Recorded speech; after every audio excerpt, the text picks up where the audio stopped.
Welcome back to the Dome Speed Shop. On this episode, we go pick up a potential new project car. There's a hint.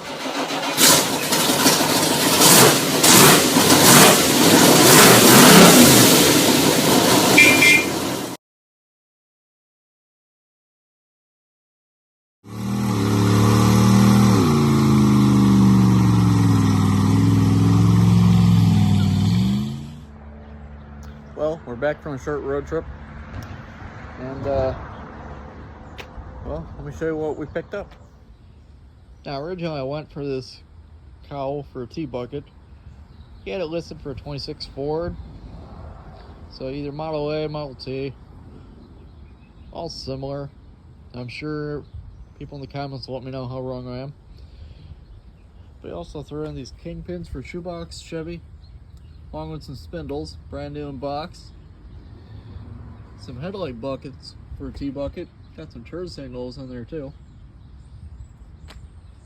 He goes, I got a frame out back too if you want it. So I went ahead and grabbed that.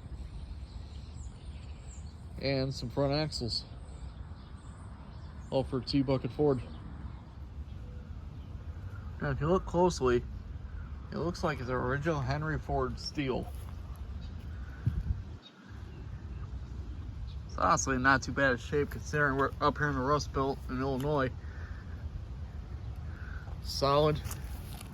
Didn't have any flex to it, which is more than I can say about the 53 that I got in the garage. The original Model T, Model A brakes, because it's still got the mechanical levers for the brakes. This one's not even seized. Kind of amazing. This one, yeah, she's rock solid. But it's the original wishbone front end on it. That's pretty cool. Not too bad for a 100-year-old Ford. So now the question becomes, what do I do with it? Do I turn it into a new hot rod? Do I flip it? Throw it at the neighbor kid? I don't know. Comment below, we'll see what we do with it.